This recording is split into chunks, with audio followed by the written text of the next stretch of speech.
Hi everyone and welcome back to my channel. Today I am starting with a new series on my channel called Junk Journal Joy, and this is the first episode for it. And I know that a lot of you have been asking me to share process videos of all the junk journal spreads that I make. So I thought that this could be a series that I could keep doing regularly on my channel, and hopefully these videos will help all of you. So today we are actually going to start off by making a companion page for this little mini collage that I had created on day 24 of my 100-day challenge back in 2023. And then I didn't finish it entirely in 2023 because of some personal reasons, and so I ended up doing some bits and portions of it in 2024, but I eventually did end up making the 100 collages. And so I thought that we could make an interesting companion page to go with this mini collage. And I'm going to link the 100-day project playlist as well in the description box below in case you're interested to check out the other 99 projects. Now, today I'm going to start off the project by lighting this beautiful little candle, which is a matcha candle that I have been gifted from a brand called Bohemian Alley. And they make these wonderful, beautiful scented candles. And I really like the way this one looks and the way this one smells. It's one of their most soothing candles, and I love this one. And I'm so glad that they sent me one to add to my collection. So, yeah. Now, when I'm usually making these companion pages, I try to match the colors to the original collage so that it all looks like a cohesive spread. And I've already shortlisted some materials over here, which are leftover scrap papers from different projects, some new supplies that I've got recently, some washi tapes, some cutouts, some prints of foliage, and basically like a lot of junk journal stuff that I've collected over the years. And I usually segregate all of this color wise, and I keep my bins ready color wise, so it's easier for me to find stuff for each of the projects when I'm making them. So I'm going to let you enjoy the process video and see everything that I'm doing over here. It's basically all in real time, but I don't want to like blabber too much because it's pretty self-explanatory. So I'm just going to talk through some of the main steps, as you're watching the video. So here you can see that I'm basically starting to select some sections of various different papers that I have. I basically start off by picking elements that I like in all the papers that I have, and then I start to either tear off the edges to give them a slightly more sort of like a deckled edge feel, or like a tone paper effect, instead of having like straight lines, just so that it looks a little bit more organic and raw, and it just kind of adds to that whole charm of a junk journal. And I basically select different elements, and then I just kind of play with some rough placements to see what I'm feeling, with the various layout options. And it's all pretty instinctive. There's no right or wrong over here. It's all very, very intuitive. Maybe what I like is something that you probably don't like, and then the opposite could also be true. So it really depends on what your personal aesthetic is. But overall, yeah, this is what I usually do. I start off by selecting different elements from various different papers, and I like to see how I would like to place my focal image and how the elements would act around it. So in this case, my focal image is the little heart collage. And then I'm just kind of like playing with different elements to see what I could do in terms of the layout.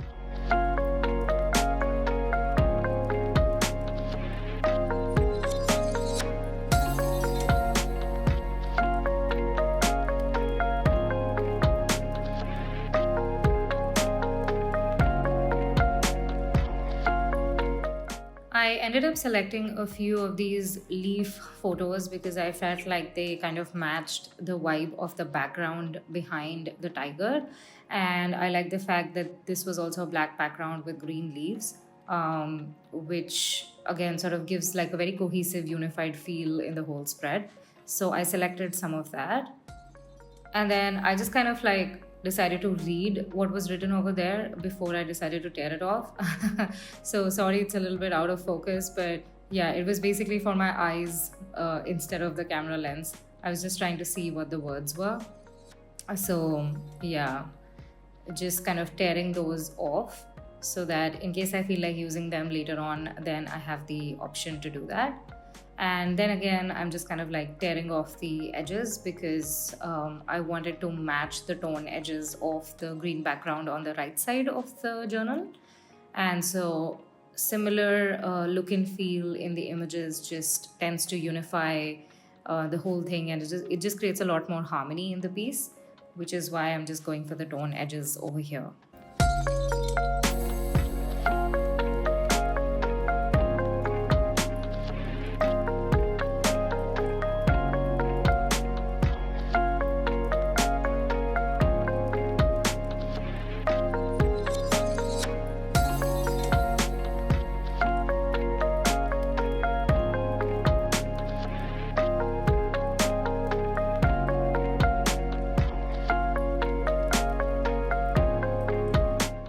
Then I'm kind of just playing with a rough placement for all of these elements.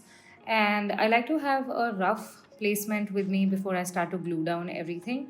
So I'm just seeing different permutations and combinations of how these elements will look like once they start to overlap each other. And then I also included this little element over there, which was the leftover piece that had the text written on it. And if you're curious to know what the text says, it says, "Sleep when tired and smile when awake." So I thought that was a very cute little sentiment to keep over here on the journal. And then I've got this little butter paper thing over here, which has paintbrush strokes on it. This is actually a leftover paper from a project that I did many, many months ago. And you can see that it's all actually stuck together now. And so this was actually acrylic paint, which I had just used over here on top of this butter paper to create some gestural marks and strokes, and just to create some mark making collage paper that I can use in projects later on. And so it's a leftover from a previous set of projects. So I'm just tearing out certain bits and pieces of it which I find interesting, where the brush stroke is looking very dynamic and where there's a sense of movement, just to see how it will overlap, and just to see if it can add to some amount of layering over here on the project. Again, you can basically see me playing with some elements here and there, and my intention over here is to create a balance between the lighter colored elements as well as the darker colored elements. So I'm trying to use some of the white papers which have a little bit of green leaves in them. These are actually mulberry papers, which I had bought off of Amazon some time back. And some of them have pressed leaves in them, some of them have pressed flowers and other such elements. So I really like this one for this particular project. And I'm just trying to create some balance over here for the colors.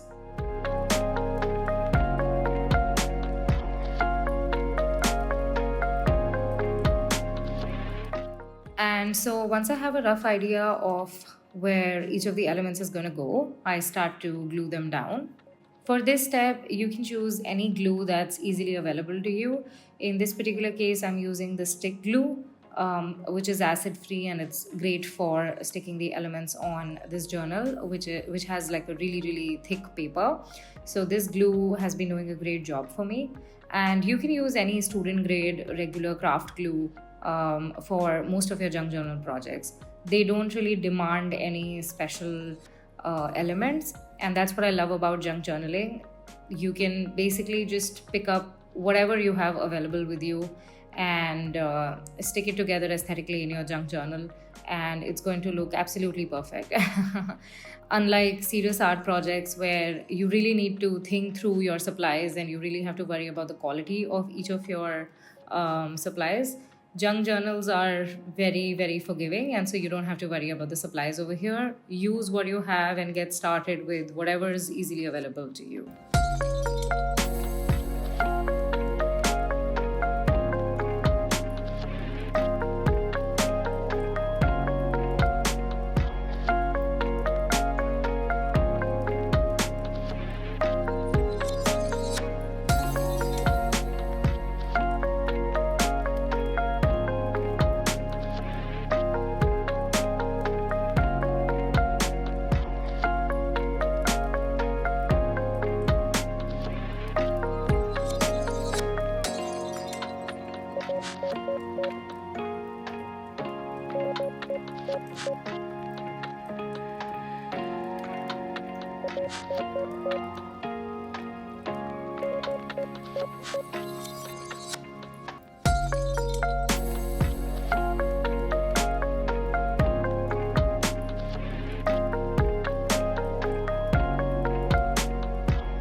Now, for this butter paper which had the paint stroke on it, I tried to tear off the paper as close to the paint stroke as possible so that it could overlap the rest of the elements nicely.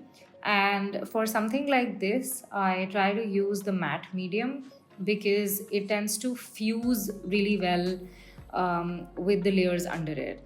So matte medium is actually great for creating these translucent layers in your collage projects or your art journals or your junk journals because they just fuse the paper and just blend it in so nicely. And you can see that happening over here. As I'm using my brush to stick the element, you can see that the layers from under it are also peeping through. And yeah, that's what I love about using a matte medium. And of course, if you don't like this kind of a look or if you don't like this kind of an effect, then you can use your regular glue as well. But by nature, because butter paper is translucent, the minute you apply wet glue, it's still going to give you that translucent effect. It's just that with the matte medium, it's slightly more fused than it would be with regular glue. And then because I wanted to create some harmony with that paint stroke, I decided to just take another piece from that collage paper and I decided to stick that as well.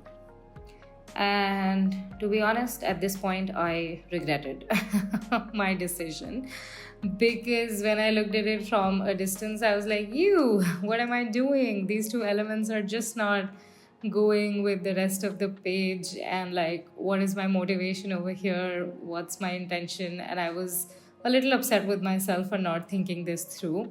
But then I was like, okay, let's calm down. It's a junk journal. Stuff like this happens. And so then I remember like taking a deep breath while applying the glue over here, while applying the matte medium over here. And I remember thinking to myself, okay, we can still fix this. So yeah, in the next few minutes, you'll see what my fix actually was. So basically the issue that was happening over here, or basically what was bugging me over here, was that these two paint strokes were just suddenly coming out of nowhere, in the sense that they were just not going with the overall look of the page. And now hear me out. My intention behind using that semicircular huge thing at the top was that it's very similar to a cheetah print or like a tiger print or like a leopard print. So I was thinking that it basically mimics the marks on like the animal's body, and so we should probably have like some spots like that over here on the page. And so that was my motivation to use some elements from the collage paper. But then after that, I realized that I was lacking balance because the right side of the page had this big green blob behind the heart collage, and there was nothing over there to balance the colors with the left side of the page. After that, almost like a light bulb moment happened, and I decided to add this other mulberry paper that I had. And I don't know if this is mulberry paper or rice paper, to be honest. It was a pack with like all these mixed textural papers. And so I decided to add this light green one on top of the dark green one, just so that it balances out the colors with all that was happening on the left side of the page. So yeah, at least there was some clarity over there at this point. So once again, I decided to use the matte medium because that would fuse the paper really well. And as you can see, there's a little bit of that dark green paper which is kind of like peeping through from the light green one. So that happened.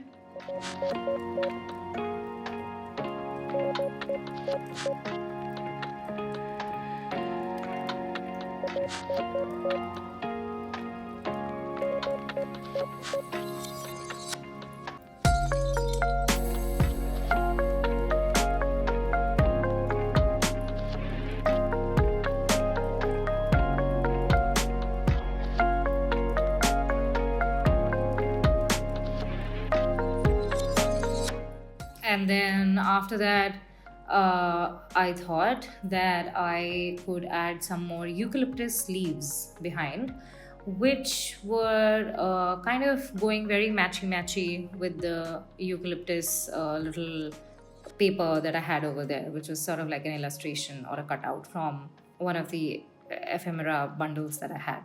So I had these eucalyptus leaves, which is basically a leftover sticker pack from some samples that I was getting developed a couple of years back when I was launching my sticker designs. And so I had these transparent eucalyptus leaves with me, and I decided to go crazy with them. And I decided to add the jungle feel completely on the left side of the page so that it could look as dense as the image was on the collage. So yeah, in the next few minutes, you will see me adding all of those.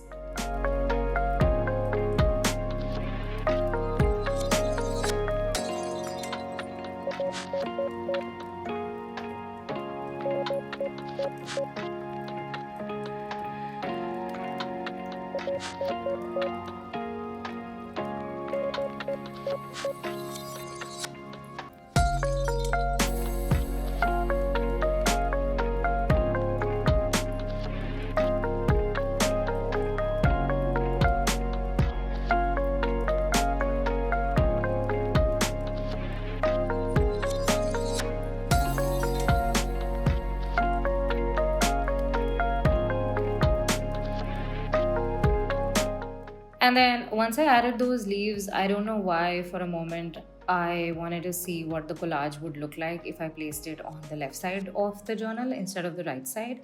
And usually, when I'm working on junk journals, I go back and forth on my decisions a lot because, hey, well, there is no junk journal police that's going to come and catch me for changing my decisions. So, yeah, so I, for a moment, thought that it would look nice on the left side of the page. But then I decided to stick with my original plan and decided to keep it on the right side. For the final touch, I decided to stick a quote over here. And the quote that I chose for this was, "They can put me in a jungle, still I can create." This is a very famous quote by the very famous artist M.F. Hussain. And I really like this quote because it kind of talks about how an artist will always thrive regardless of their settings. You can put us in the most unexpected settings, in the most difficult places, and we'll still be able to create because we'll be able to use whatever is available to us. So even if you put us in a jungle, in the hardest of circumstances, or even with no supplies, we'll use nature as our supply. And so, yeah, so that's of course one way of interpreting the quote, and there are many other ways, but this is kind of like the meaning that I chose to go with today. And so, because junk journaling is all about using everything that you have available with you in this concrete jungle that we live in urban cities where we have so much scrap and so much leftover material. So, I thought that this quote would be absolutely apt for today's junk journal project. And so I did a rough placement of those paper strips, and then I wrote the quote on those strips, and I decided to glue them down.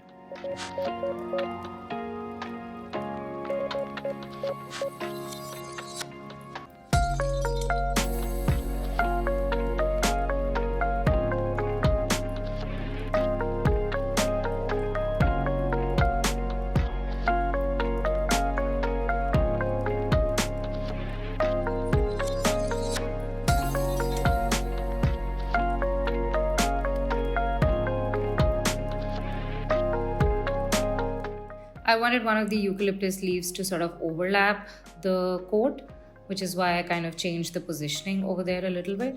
If you haven't pressed them down very hard in the beginning, you still have a little bit of a window to change some of the elements, especially if you want to overlap them. So I try not to stick everything down too hard so that there is a little bit of flexibility available for me in case I change my mind or in case I want to, overlap some bits here and there.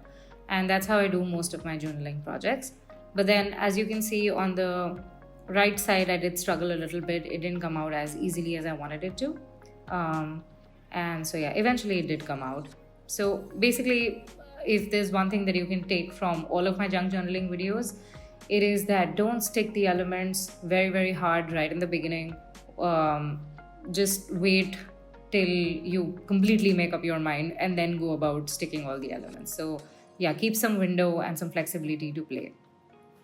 And yeah, so with that, I finally trimmed off all the edges.